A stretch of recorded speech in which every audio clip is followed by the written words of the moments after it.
It's Wednesday, November 8th, 2023. My name is Ashton Ellett, here with another installment of the Senate Staff Oral History Project, sponsored by the Richard B. Russell Library at the University of Georgia. I'm here today at Denton's Washington, D.C. office with Mr. Roland McElroy. A native of Quitman, Georgia, Mr. McElroy earned his undergraduate degrees in economics and journalism from the University of Georgia. After a stint on Governor Jimmy Carter's Goals for Georgia program, he joined State Representative Sam Nunn's 1972 Senate campaign. Following Mr. Nunn's victory, McElroy joined Senator Nunn's personal staff in Washington, where he spent 15 years as press secretary and later chief of staff. He would later serve as chief of staff to Senator Chuck Robb of Virginia before launching a successful career as a freelance writer. He's published a number of books, none perhaps more central to our purposes here than The Best President the Nation Never Had, a memoir of working with Sam Nunn, published by Mercer University Press in 2017. Mr. McElroy, Roland, thank you so much for being here, taking some time out of your morning, dealing with the downtown DC traffic. I appreciate you fighting the good fight to get here. And thanks always to our friend Randy Knuckles for making space for us and hosting us here at the Denton's office. I guess my interest in politics started earlier than that. I watched the 1952 Republican Convention and the Democratic Convention, come to think of it. No, 56. 52 would have been too early for even me, as ancient as I am. But I remember Adlai Stevenson's 56 and Huntley Brinkley doing the coverage of that convention that year, and I was excited about it. And I never missed watching a convention once after that period of time. And in fact, I was really impressed with John Pastore, Senator John Pastore of Rhode Island, his view and his speech that he delivered to the 1964 Democratic Convention. And I often thought, if I ever see him sometime, I'm going to tell him how much I enjoyed that speech. Son of a gun, I was in Georgia, in Washington, D.C. with Senator Nunn at the beginning of 1973, and I was walking down the hall and I ran into John Pastore, and I stopped him and I told him very quickly that I remembered that speech from 1964, and it was a great speech, and how much I enjoyed it, and much of what you said still rings true today. And he looked at me and he said, "Do you have a life?" He was a character. He was a guy who, we're getting off subject here a little bit, but Randy Knuckles and some of the others who worked for Senator Russell and Gambrell later will tell you, he was a guy that was a short fellow, and he would, late in the afternoon, he would start with his finger in the air and walk up and down the aisles of the Senate, and he would start his speech with, "Now we all have families to go home to," and this debate has gone on long enough. He did the same speech whenever he really needed to leave.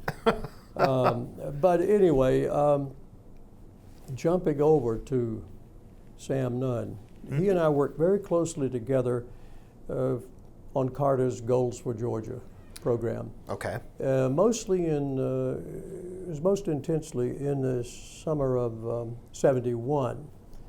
And we were in Dublin, Georgia for a meeting of the Goals group, and they had invited Senator David Gambrell to come by and speak while the little conference was going on. And it occurred to me this would be a good opportunity for me to compare the speaking style of these two guys, Gambrell and Sam Nunn, both of whom have personalities that are sort of undeveloped, shall we say, completely. Staid. Yeah. I'm glad you said staid and not boring. But nevertheless, Never. I did listen to them with the idea of evaluating and seeing who has the most potential for staying power. And I listened to Gambrell, and he was fine. but it was not. It was far from scintillating.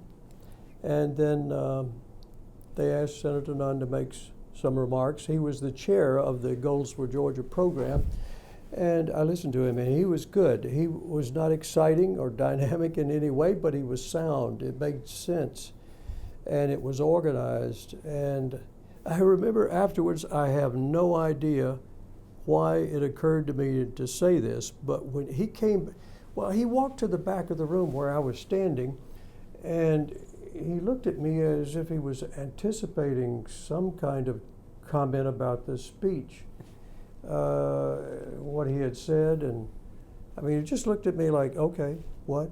So, is the look he gave me, and I said, you know, you could beat that guy if you wanted to run for Senate. And at that point in time, I knew he was thinking about running for the House. Right. From Middle Georgia. And he was thinking that the legislature might carve out a district for him, including Macon and Perry, in the fall when they were going to meet to draw the lines, the new lines. And I think it shocked him a little bit. He said, no, I'm not interested. No, not interested in that at all. I don't know why you would bring that up. No.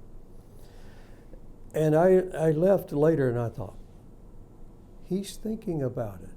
He's really thinking about running for the U.S. Senate. And it was exciting. I didn't know if he really would or not. But I was excited about it. And when he said, he ran into me on the you're making me think of things I haven't thought about in a long time. I was walking down the street in front of the Capitol in November or December, after the special session. And he said, I've made a decision. I was going to say, what? Or something like that. And I said, I know what it is.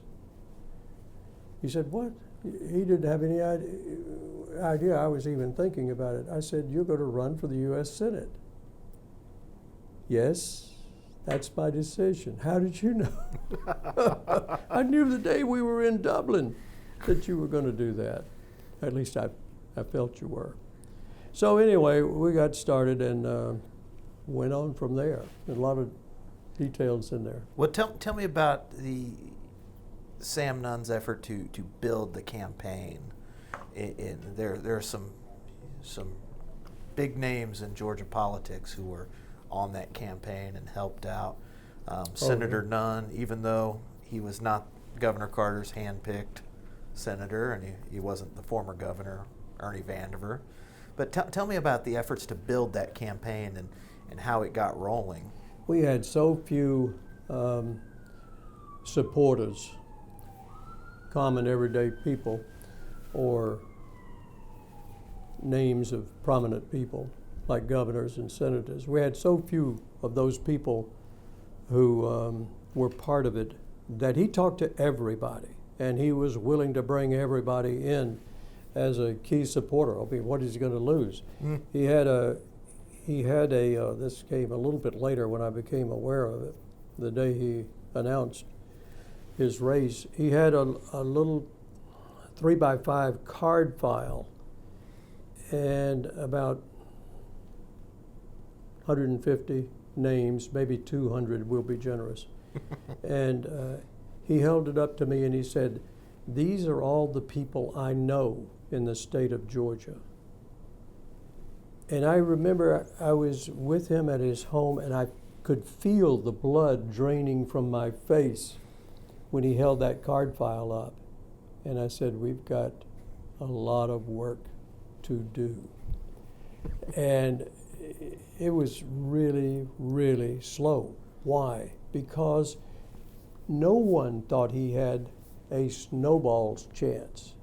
Only somebody like me, who'd never been involved in an active campaign of any kind, and Sam Nunn, who'd never run a statewide race. Only two people like that would think he had a chance. And I always thought, if people get to know him as I know him, they will quickly see and recognize that he's the best man for the state of Georgia for the short term and even for the long term. And he was indeed. But it took a while, I'd say until the primary. We had Lester Maddox endorsed him in June of 1972. Well, first of all, we started in March with an announcement. Now, people need to know, particularly people who are interested in politics, need to know we were less than 5 months from the date of primary. Can you imagine running a campaign now, announcing in March for the primary that's first week of August? So you announced right around the time of qualification. Oh, yeah. Yeah. Oh, yeah. Well, I guess the month before qualification, probably. The qualification deadline, I think, was late May or early June. Okay, so it's a little later than it is now. It was much later than it would be today for a primary, like that. But no, he. Now you got me off. What was I talking about? Well, you were talking about Lester Maddox, who was lieutenant governor at the time. Right, and Lester Maddox. No friend of Governor Carter's, we'll add. Lester Maddox came to Atlanta. I'm thinking about Marvin Griffith too. Lester Maddox, who was in Atlanta, and the lieutenant governor then, he came over and he made a comment. He endorsed Sam Nunn at a press conference at the Capitol. And Marvin Griffin came up from Bainbridge and stood in the back of the room, and he said out loud so all the media could hear it, that Governor, I like your choice. Unlike these, there are lots of people running, but I like your choice. Well, the media jumped on that.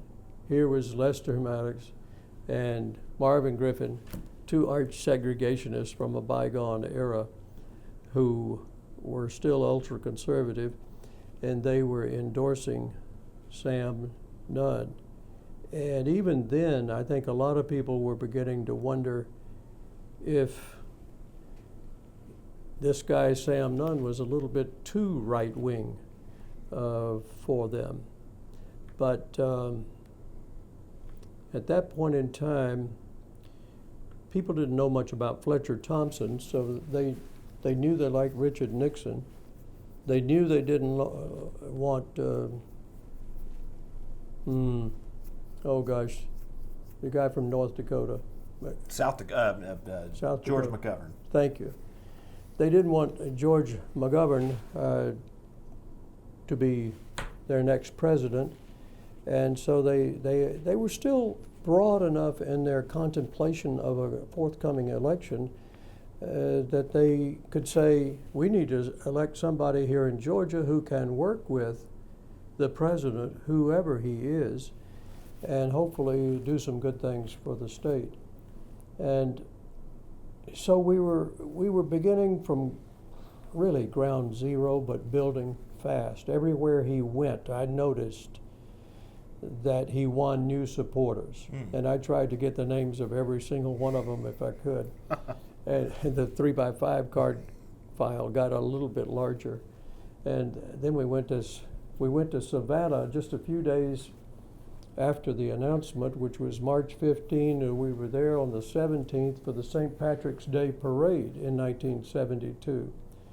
And we had one key supporter down there who put I'll shorten this story, but he put a sign on the convertible door of the car Sam Nunn was to ride in, and it said, Colleen O'Brien and her husband Sam Nunn.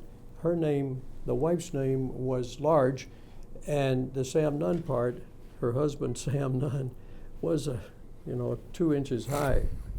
And maybe if his name was O'Nunn, he would have had a bigger sign. If I'd known he was going to do that, I would have told him to make it O'Nunn. But I don't have to tell him about that. That would be good if we thought of it. But I remember telling the guy who did that, no, we need to change that. We've got to change that now. And he said, no, too late. The cars are moving out. and so none didn't get in the car anyway. He walked behind Colleen, who was in the convertible, and we went through the whole process. But it was an indication. Oh, that was the woman who came up to him at that parade route, and she said, "Oh, you seem like a nice young man. I'd be glad to vote for you, except I'm not registered in South Carolina." She thought he was running in South Carolina. That's how little she knew about him and about. Well, see, you're in Savannah. That's in Georgia. Yeah, it's just across the bridge. Yeah, right. Just across the bridge. Yeah. Yeah, but I remember thinking we just got a long way to go. How are we? Will we have time? I ask myself that every day from then to November. Will we have time for people to get to know this guy like I know him? And I'm just going to tell you one other story which sets the stage, I think, for being able to see what he could really do for the state of Georgia. And for that matter, for the country as well. He had spent at least a month, maybe 6 weeks, writing his announcement speech and rewriting it and passing it around to everybody that he could see that had ever been a close friend of any kind. Read this, tell me what you think, da-da-da-da. And it was about 6 weeks in the making. And then he delivered it that day, and it was a fine speech and well received. It was great. It was the foundation for what he was going to say about the issues for the rest of the campaign.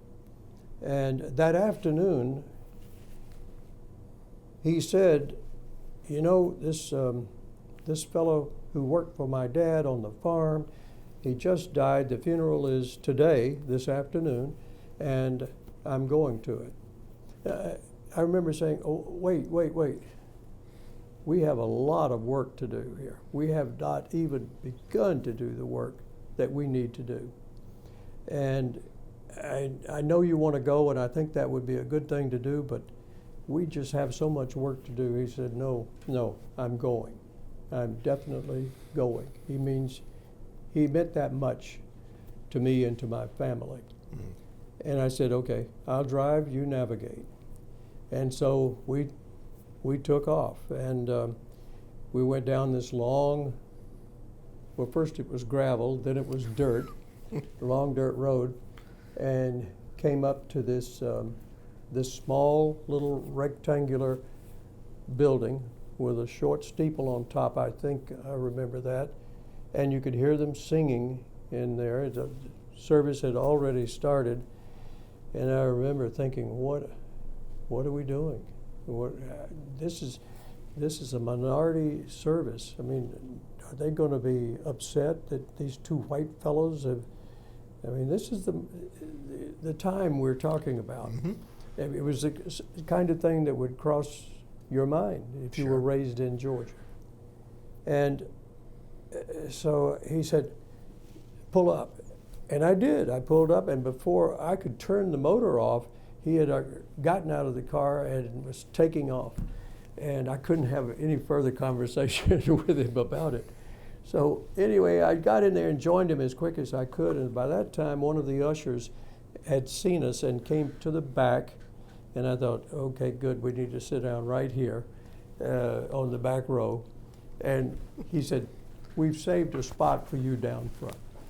And so the two of us went down. We sat on the front row. And everybody saw us. And so I thought, so much for being worried about whether we were offending them or not by interjecting ourselves into this service. But one speaker later, the pastor asked Sam Nunn if he wanted to say anything about the person who'd recently passed away. And it went through my head, I thought, oh my gosh, should I have written something for this?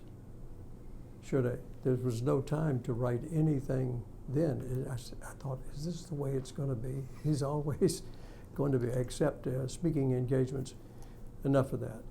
But he got up. This is the important part of this story. He started to talk about this guy and what he meant to the family and what he meant to the community and what he meant to his family. And it was all about the service of this guy. Community service, church service, public service. It was all the principles that you want to know about when you're trying to get to know someone. And it was the best speech of the day. That, in fact, probably one of the best I've ever heard him give. And I thought, that's what it's all about. And it really was the foundation of his commitment, I think, to public service, and which is something we lack today in the people who are competing to run for the president and who also for the presidential seat and solve problems. You've got to have a commitment to public service. One of the things you will notice, this sounds pretty partisan, I know, but I have a Republican friend, a very good friend in Ohio, and I have a standing bet with him, and you can delete this if you don't want to use it. And I said, that moment I can't remember his name, John. John. He used to work with me on a lot of projects here in Washington, lived in Ohio now for many, many years. Mm-hmm. If you ever hear Donald Trump use the two words public service together, or even separately, I will send you a crisp new $100 bill. And I have never had to pay off that bet.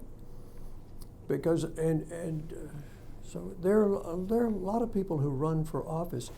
And what I tell people, and I think this is, maybe it'll be obvious, but I tell people who are looking for candidates, and I always say, you know, I think we all have a responsibility to look for the best talent for public service in our communities, who are around us, who live in our neighborhood, wherever, and urge them to run. But I said, if you go to an event and there are several candidates there, and you approach one and you talk about his candidacy, and you get through 5 minutes, and they have not mentioned the words public service, then you may want to turn on your heels and look for another candidate in the room or elsewhere, because it's all about public service. And you need to get behind a person who understands that, who is committed to it, understands the price you got to pay, which is a tough life. It will drain every ounce of energy out of your body before you're done, and age you considerably throughout the whole process. But you need to look for, in the Senate race and in the House races, I wish people would look first for somebody committed to public service, search for someone who's intellectually curious about a lot of things, a student of the U.S. Constitution, someone who's read it at least once.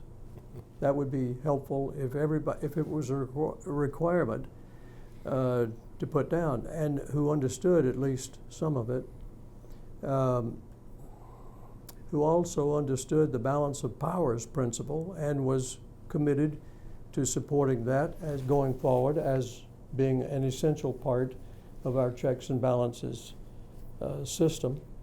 But that's the kind of thing we need to be asking candidates about, to check to see if they do understand it, and not pick candidates that are one-issue candidates, for or against abortion, for or against lower taxes.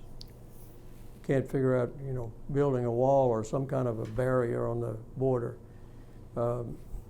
That's a solvable problem, but they have to first want to do it. And there are many people who do not. It's like the Affordable Care Act. Republicans didn't really want to repeal it because so many of their constituents were already using it. I remember traveling through Georgia not too long after it became the law. I stopped in a hamburger place, get us lunch, I guess. I was about halfway down the state, and two of the employees were on break, and they were standing over to the side, and I could hear them, and they were talking about the Affordable Care Act. I got insurance for the first time. What about you? Yes, I did that too. And I listened to them enthusiastically talk about this new insurance that they were going to be covered for the first time. And I thought, good thing, right thing to do. And everybody from any party that I know of understands that that was a good thing. And Republicans didn't really want to repeal it. Now you get me off. But they just wanted to use it as a cudgel to hit their Democratic friends. Well, to your point about public service, and one of the major points of this particular oral history project is to learn more about those individuals that the senators, the members, the principals surround themselves with so they can actually achieve their goals. So tell me about that first team of senior staffers, top staffers that Senator Nunn brought with him to Washington, that he decided to staff out the office with. Although the 72 election's different because there's actually two elections in 72. That's right. But and he neither here nor there. Well, he was in effect, the U.S. Senator from Georgia the day after the November election, because we were filling out the term of Senator Russell. Right. And then there was the new term that started on the 3rd of January. So he had to get started in a hurry. The next day after the election, he had to come to Washington and get sworn in. If there'd been a called session of the Senate or Congress at that time, and he would have had to go.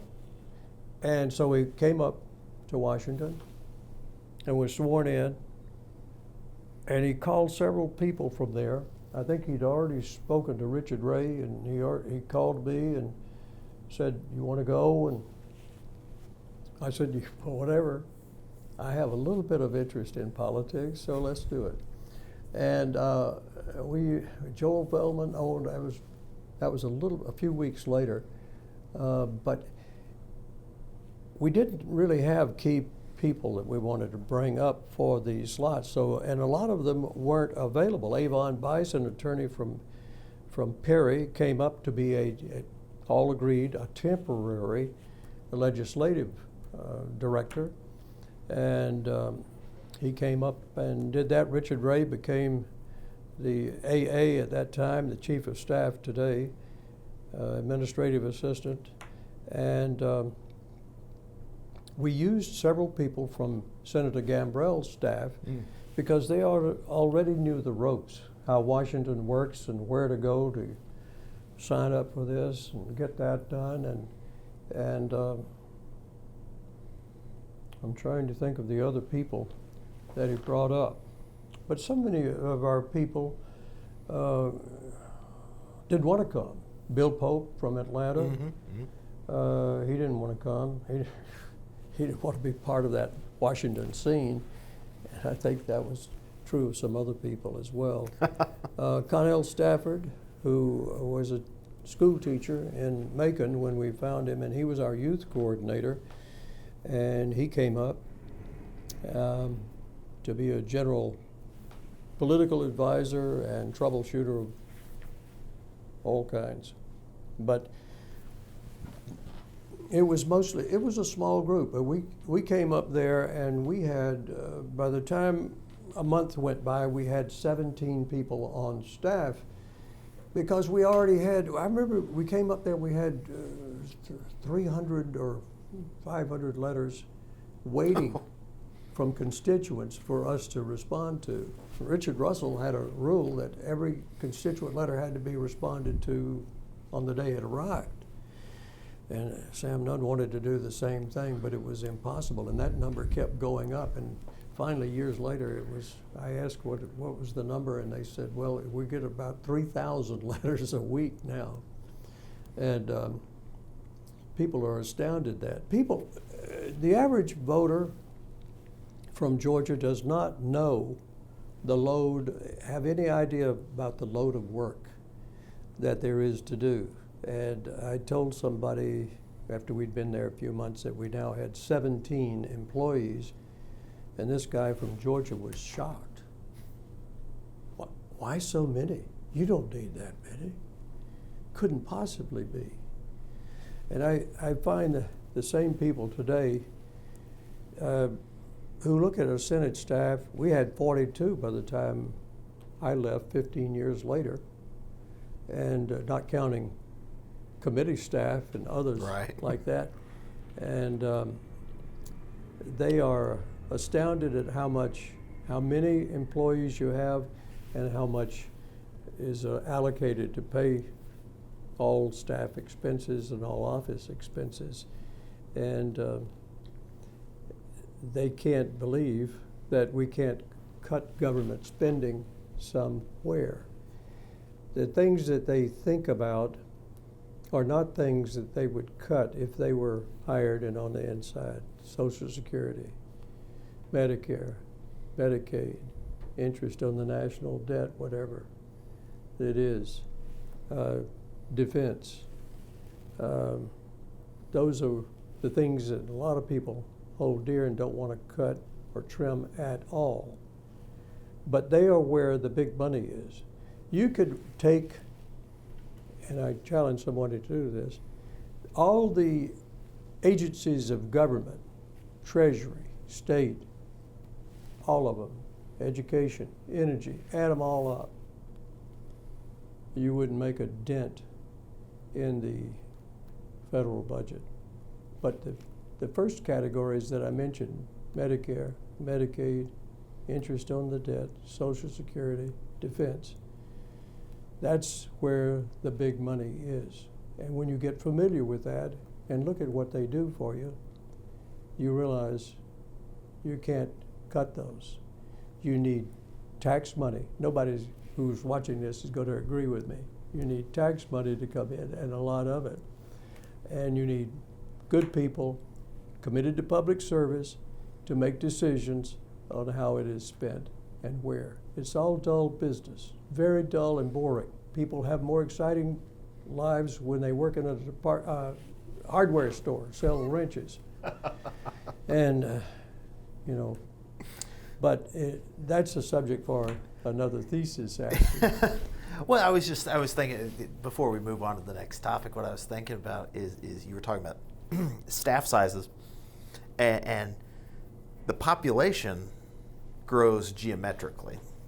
Oh, yeah. Yeah, for most states. There are some states who have slow growth. Very few have no growth. But in a growing state like Georgia or California, Texas, Florida, pick your state, your fast-growing states, the population goes up. The number of senators for that state stays the same, too. Right. So, when you started working in the Senate in the 1970s, there were 2 or 3 million fewer Georgians than there are today. The number of constituents that Senator Ossoff and Senator Warnock have are they're millions more than Senator Nunn and Senator Talmadge had in 1972, 1973. Yeah.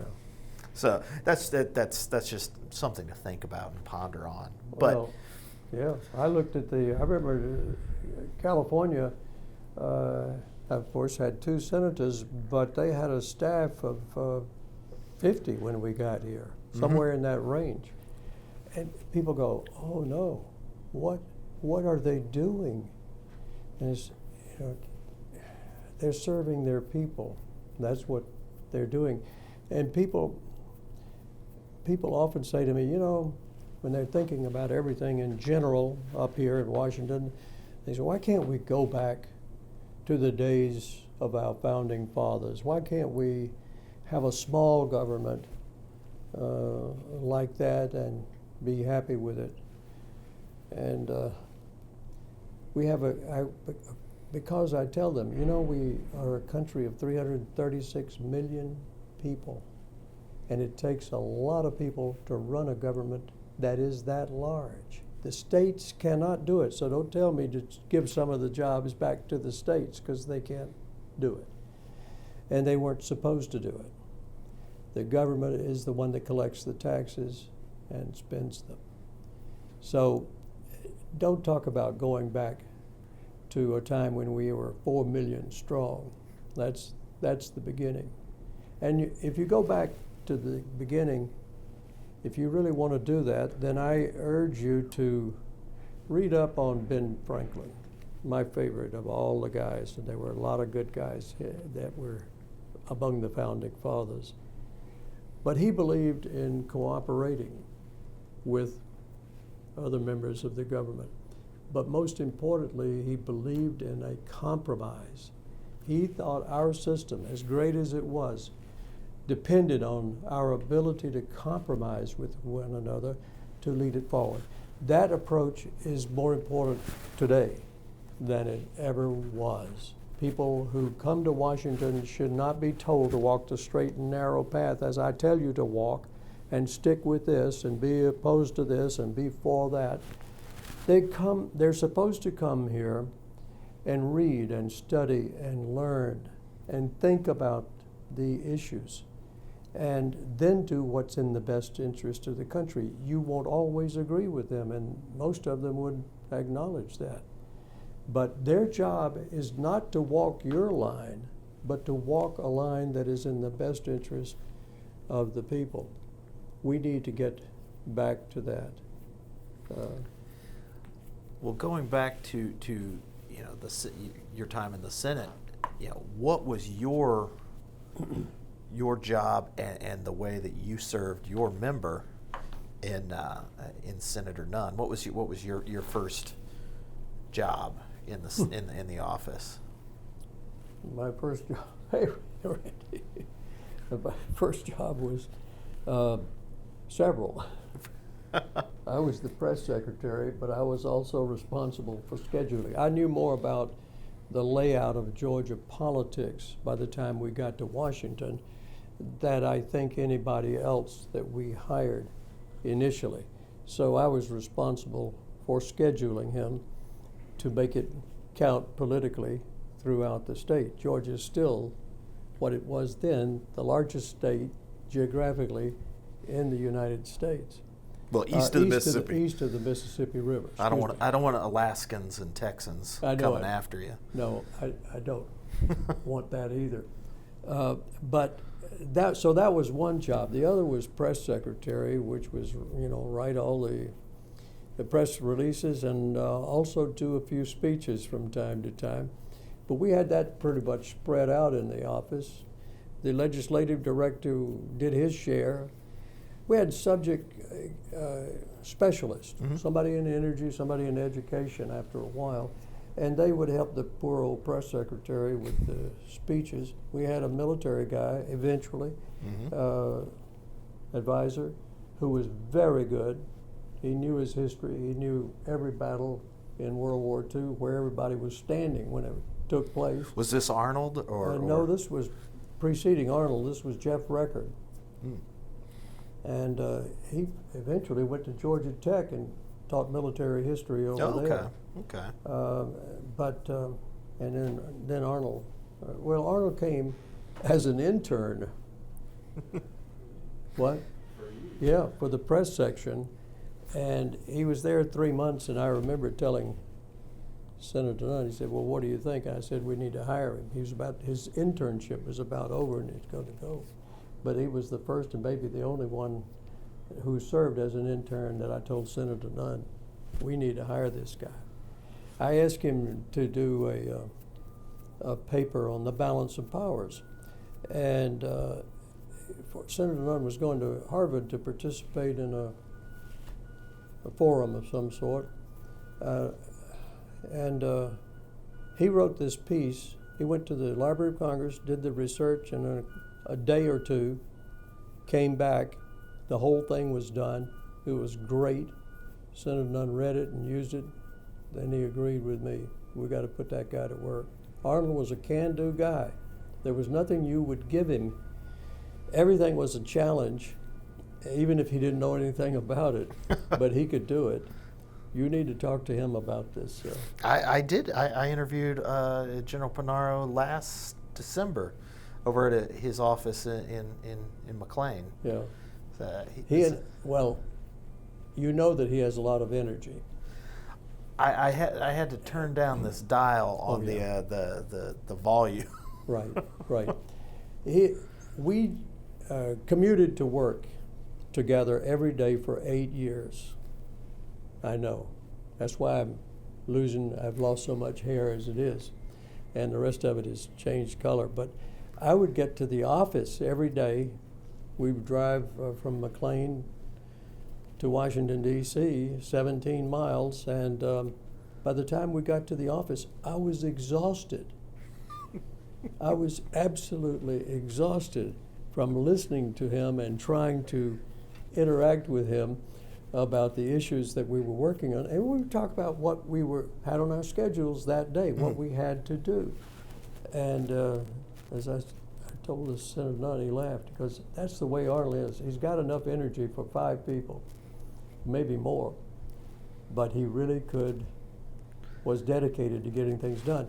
And Sam Nunn was very interested in having people like that on the staff, who, even if they didn't know something thoroughly, they would learn it.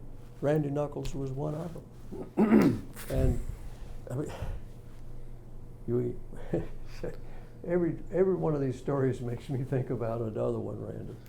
Well, that's the value of these oral histories is tapping into those the deep memories that like I said before we started talking, or before we started recording, is that these are things that you don't always think about when you're in the job, when you're not reflecting on this when General Panaro's going at you hammer and tongs.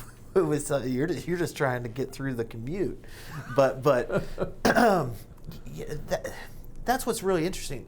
Because you're talking about how high energy some staffers are, or were, and some still are. What kind of work atmosphere was some offices can be pretty tense. Members are very hard charging, we'll say. What was a day-to-day life like in Senator Nunn's office? It was not intense, but there were high expectations for the work product, and most of the time we tried to evolve a question in that regard by just making a good choice or a better choice. When we hired people, like when we hired Arnold, I mean, we've been there. I needed an assistant, and we had been there a full year before I found somebody to be my assistant, and that was Arnold. But he wasn't the kind of person that shouted or denigrated anyone privately or publicly, for that matter. But he had high expectations. You knew it, and if you couldn't do it, you would probably end up self-selecting to leave. We had one guy who was a legislative assistant. He was supposed to write an energy speech for Senator Nunn one day on the floor, and I knew he'd been working on it and doing research on it. And Senator Nunn went to the floor, and I knew this guy was finishing up, and he said, tell him to bring it over to me as soon as he gets finished, because I need to give it as soon as I have it. Mm-hmm. About 15 minutes went by, 20 minutes, and he did leave. And I said, I won't use his name. Nope. But I said, what's up? He needs it now. And he said, he was very flustered. And I could see he hadn't finished. And I said, give me your notes, quick. And so I sat down, and we didn't have computers in those days. It was just electric typewriters. And I assembled it as fast as I could at my typewriter, and then took off running for the Senate and gave it to Senator Nunn. And he was already shaking his head before I got there. And that guy did not last.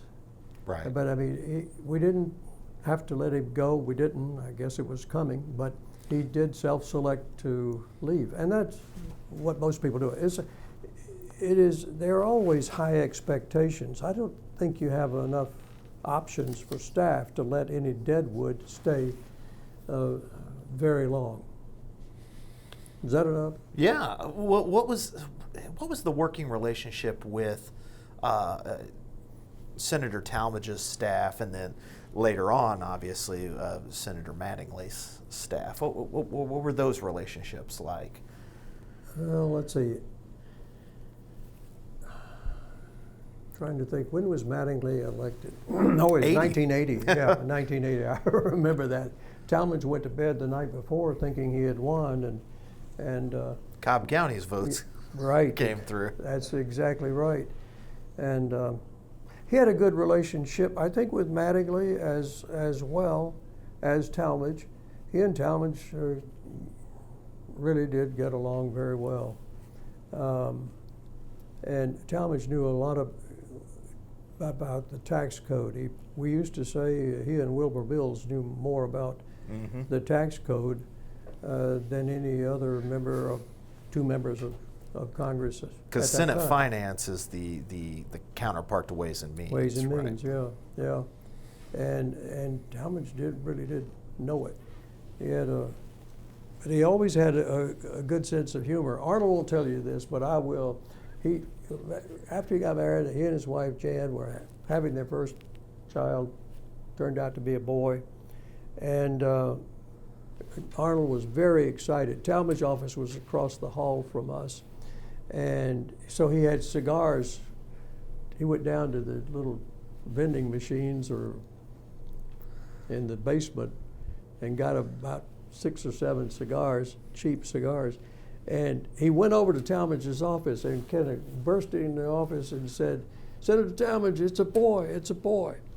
And Talmadge took the cigar and he put it under his nose and went, "Don't think much of him, do you?" Arnold tells that story.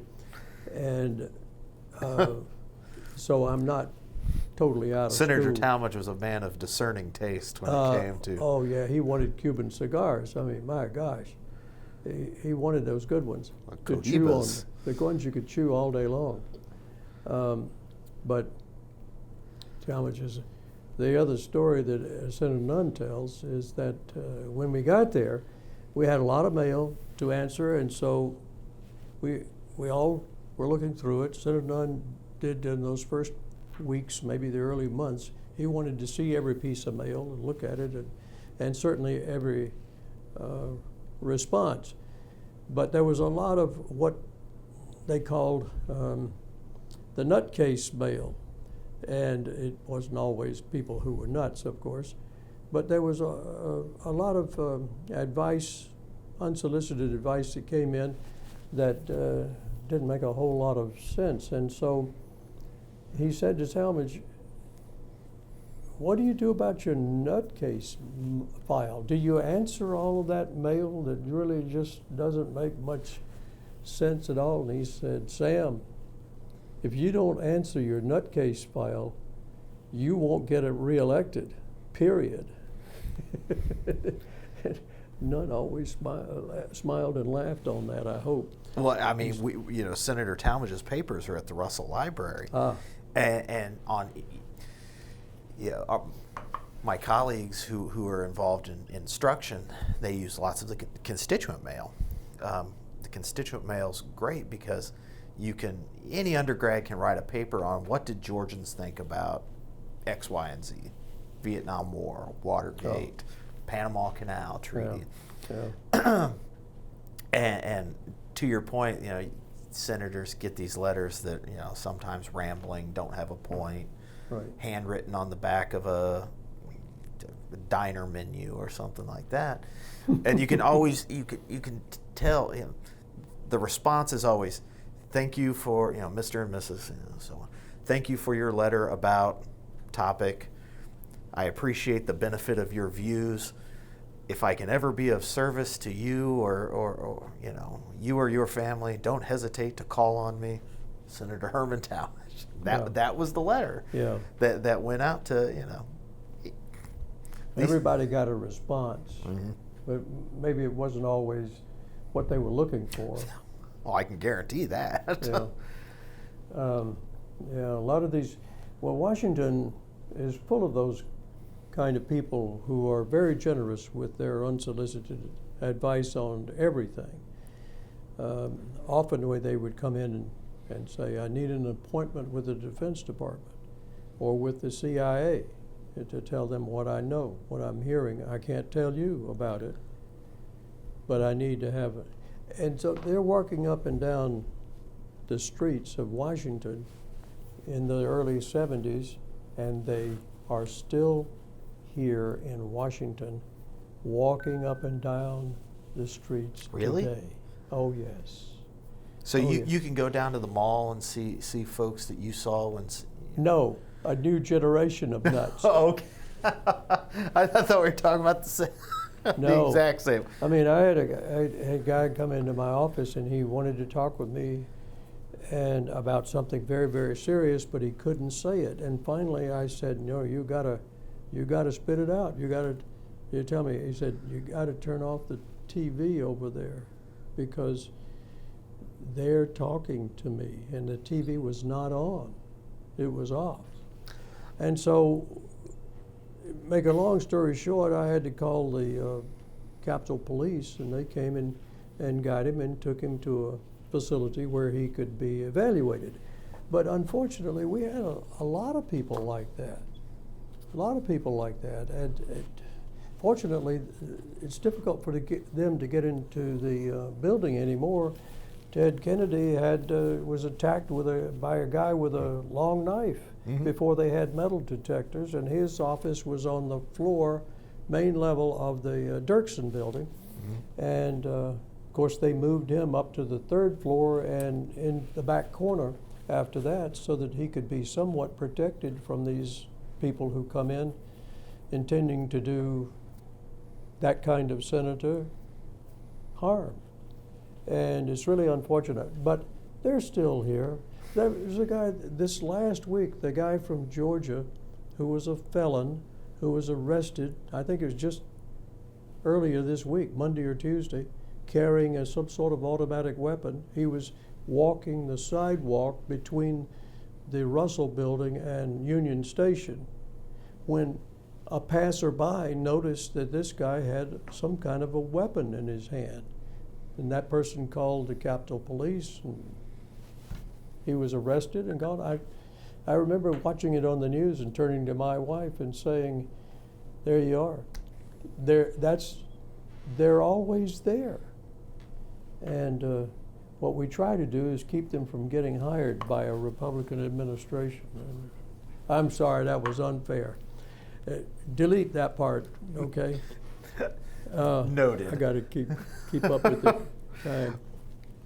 But have we covered most of what? Well, you mentioned Ted Kennedy, and Senator Talmadge was famously antisocial. Not antisocial. He did not like to go out and do the cocktail circuit. No, but he did no. have very close. Russell Long from Louisiana was Right. his best friend in the world. Yeah. Did Senator Nunn have many close friends, or was he a cocktail circuit guy? I know he's a pretty good golfer. Randy's told some good stories about going out on the golf course. Did he ever drag you out onto the? No, unfortunately, my college teacher of golf made me promise not to play golf ever again, and certainly not in his presence.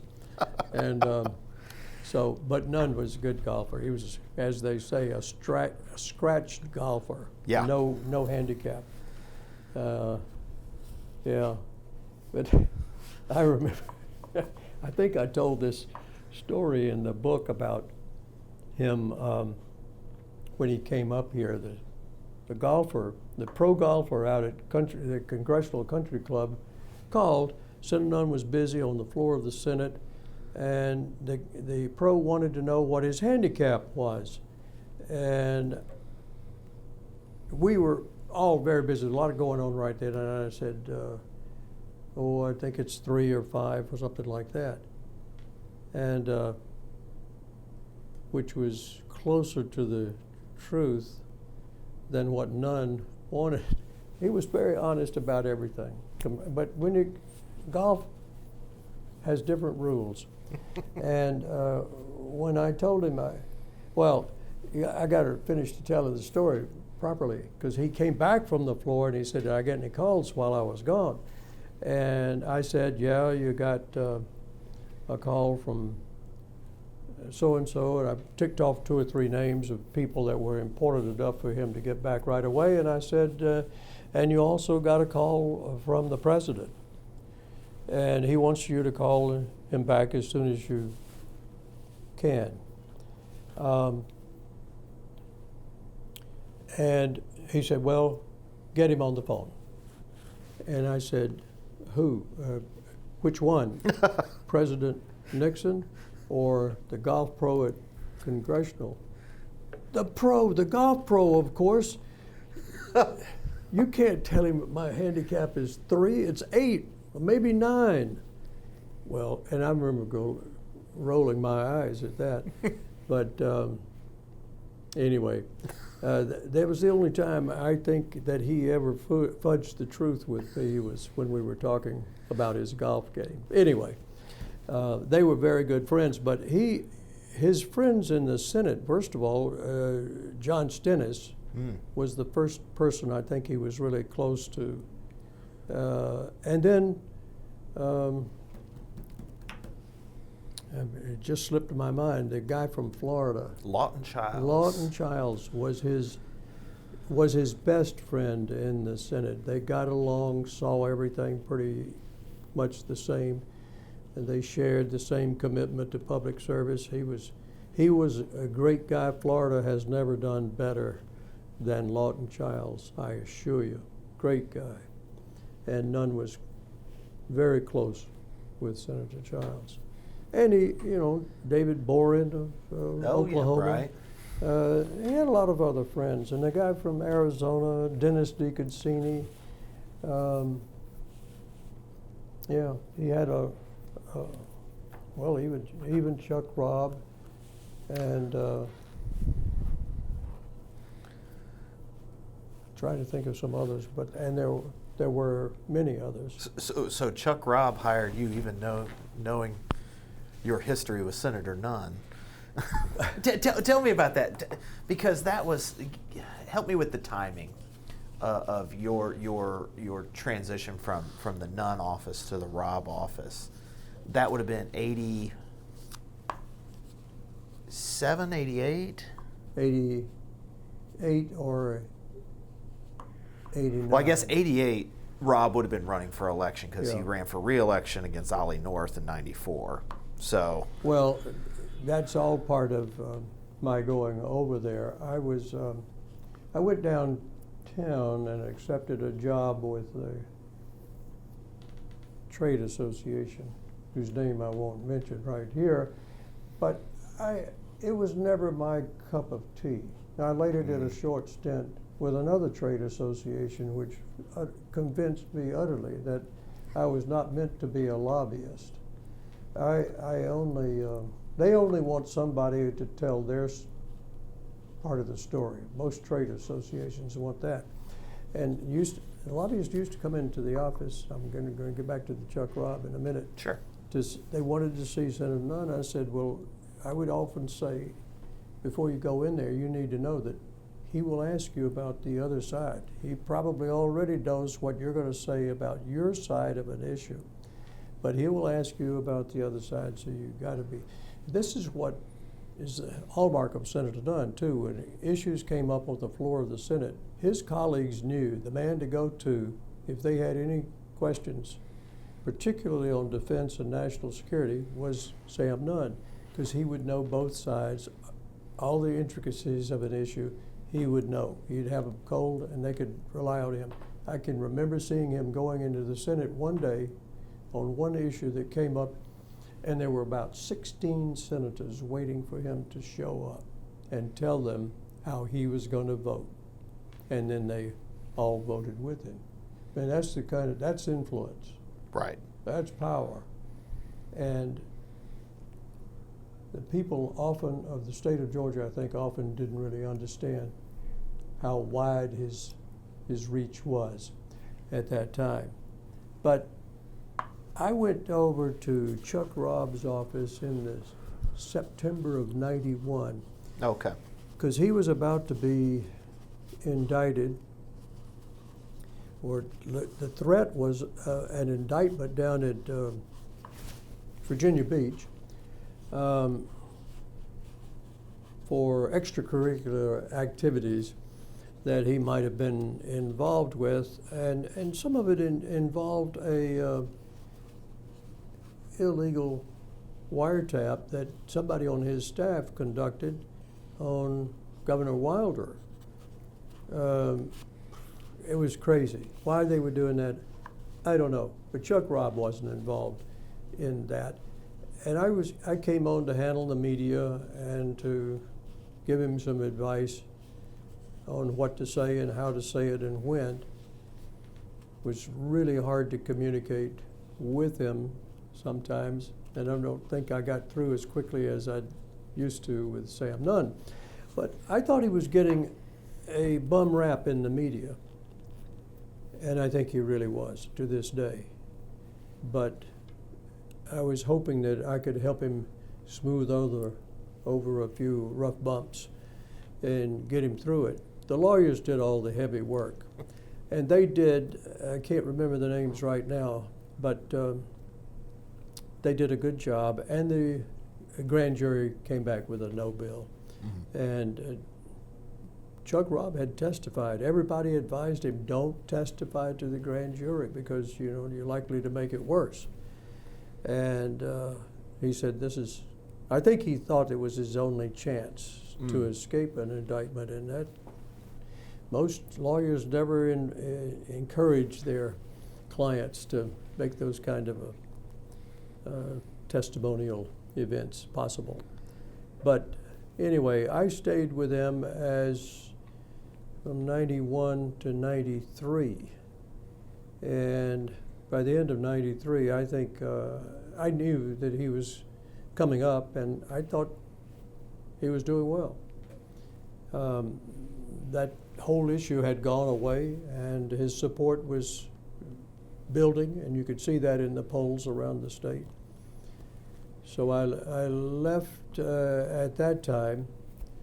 It had been an intense period with him, you cannot imagine. So it was sort of like riding in with Arnold in the morning and afternoon and lunchtime too. It was rough. Anyway, that's what I did, and stayed there about 3 years. Well, right before, that time, so going back to 80, 87, 88, and of course you've written an entire book on this, so we don't need to necessarily discourse at length about the conversations back and forth between Senator Nunn and those staffers. And not just staffers, but advisors with Griffin Bell and Connell and Gordon Giffen and others about the exploratory committee to run for president in 1988. Tell me about those conversations and the back and forth and the sort of arguments for, arguments against, and that eventual decision of the senator not to seek the nomination in '88. And what? And not run in 1988. Right. Well, I really don't think, as I said to him at the time, that he had a burning desire to run for president. And when we had any kind of a meeting, we had one or two that were fairly significant, in which I said, well, this is the opposite of 1972, isn't it? Because he wanted to be a U.S. Senator from Georgia in the most burning, soul-burning way. He knew this is what he needed to do, this is what he was meant to do, and he was going to do it, and he was going to run for the Senate and succeed or not. But he was going to run because it was something he wanted to do. He had no burning desire to run for president. As he told me one day when we were riding the little subway car over to the Senate from the Senate office building, he said, can you see me dancing in the White House with Colleen at some event? We laughed, and I said, no, I really cannot. and he agreed. I mean, I had so many conversations with him about that, just passing conversations, when nothing else was really on the agenda for that. It just came up. And I just felt very strongly that I wanted him to run, and I wanted to see if we could make this another 1972. And I knew that the country needed him, but he didn't really want it. He would have been a better Secretary of State. But, you know, he turned down an offer from the Bushes to be Secretary of Defense from George Bush. I guess it was the year that George H.W. Bush offered it, Secretary of Defense, to Dick Cheney out of the House. And I may, if I remember the dates wrong, you could put in the correct dates. No, I think obviously there was an offer to Senator Tower from Texas, but because of alcoholism concerns, that fell apart. Yeah, everybody was criticizing Nunn for being opposed to Tower. They said, you want the job. What they didn't know, and he couldn't tell them at the time, was that he'd already been offered that job. Some other people would have just said, it's already been offered to me by H.W. Bush, and I turned it down. But he didn't want that to come up. He did oppose him for all those reasons, and they did pick Dick Cheney, and the rest is history. The rest is history, that's right. Were you involved, did you have those conversations leading up to his decision not to run for re-election in 1996? Or were you, like so many Georgians, surprised when their senior senator did not choose to run for re-election?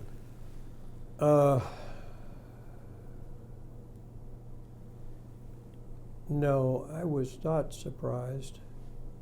I knew that he had done everything he needed to do here in the Senate. He could have continued, of course, although there were some people telling him, right, Georgia's changed now, it's a Republican state, you can't win it anymore. And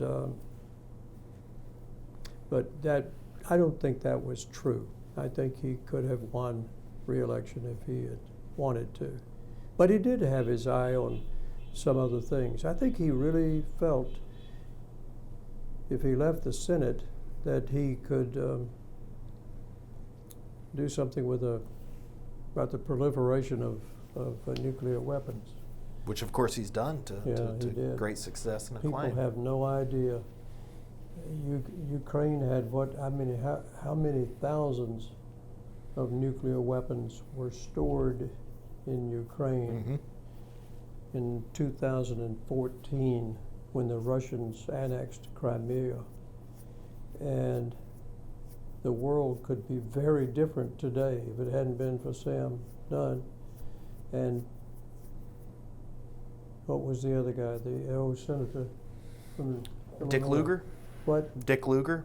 Dick Lugar. Gosh, why can't I remember these names? Thank you for remembering for me. But yeah, they were responsible for reducing the number of nuclear weapons all around the globe under that Nunn-Lugar program. Oh my gosh, that might be worth every vote that was cast for him in 1972 a dozen times over. The people of Georgia, I don't think, realize how important their vote was that year. Well, speaking of Nunn-Lugar, that was sort of an entry point or a point of common interest for then Senator Barack Obama. Yeah. And Senator Nunn. I can remember my, I would have been I would have been in Georgia. Then the conversations of who Barack Obama was going to choose as his vice president.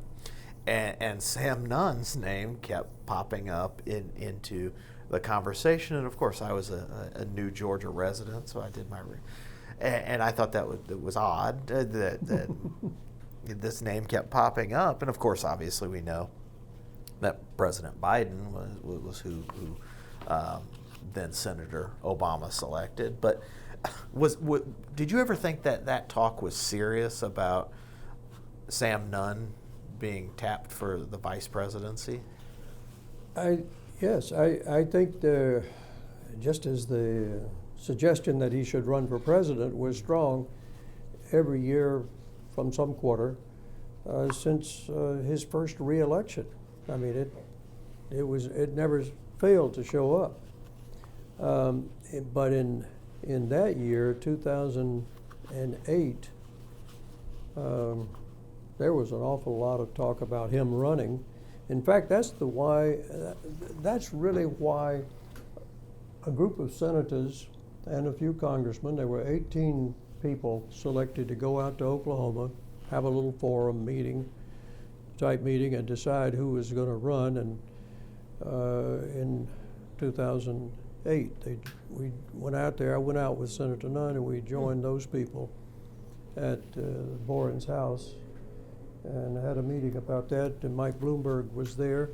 I think most of the members of Congress, present and ex, who were in that group thought one of them was going to come out of there running for president, either Bloomberg or Sam Nunn. And by that time, I didn't think he was going to run at all. That was January of '08, but people were still talking about it and still wanted him to run. He just had no burning desire, and perhaps it just wasn't cut out to be for him. I mean, he wasn't the executive type. He was a policy type, and it might be the dull and boring issues for most people would excite him, and he would want to get into the nits and noodles of it. He was greatly responsible for the arms treaty that we signed with Iran, and which was very important to do. Incredibly bad mistake when we were pulled out of that agreement. And we have problems in the world today as a result of pulling out of that. So making up for mistakes is something he was willing to do, but didn't want to be presented with that kind of a problem. He wanted to handle it, be done with it, and he should have been. But anyway, that year, I think it probably wasn't the best year. It was the best year for Obama. And I remember riding on an airplane with sitting next to Senator Cohen of Maine, Senator Cohen's wife, and whose name escapes me now at the moment. But she asked me that day who I thought was going to get the nomination, Democratic nomination, to win the plane in January. And I said, Barack Obama. She was surprised, she was shocked. I think she was thinking if it might be Hillary, whoever, but she didn't think it would be Obama. Yeah. But I'd listened to his speech. Here again, the speech business. He could deliver a speech. He was the John Pastore of that year. As somebody who grew up in Illinois, and right. I remember that campaign, and one of the last things that Paul Simon ever did, the late Senator Paul Simon, was endorse this unknown state senator from the south side of Chicago, right? Because let me think back. 2004 Illinois Senate Democratic primary. There was a guy named Blair Hull, who was a businessman. He made prescription drugs prices. He would take busloads of seniors up to Canada to buy prescription drugs at lower cost. But his campaign fell apart because of some domestic allegations. Yeah. And then there was the comptroller, Dan Hines, who was a big name. But Senator Obama, or State Senator Obama, he traveled the state, and he was always down in Southern Illinois. Taking his pictures with the Superman statue down in Metropolis, or on campus at Southern Illinois University, or going to East St. Louis. Illinois is a very big state, a very long. Oh yeah. From my parents' home in Southern Illinois, it takes less time to get from there to Atlanta than it does to get to the north side of Chicago. To put things in perspective. Yeah. Sort of like going from Knoxville to Memphis, Tennessee. Oh yeah. That's a long way. A long way, exactly. But he had the charisma. Yeah. He could make a great speech, but he was also intelligent, and he had all the ingredients for being a great president, and he was. He did a good job. Well, what I always, we talked about the speech in the public persona, which was very, very outgoing, very energetic, impassioned speeches and whatnot.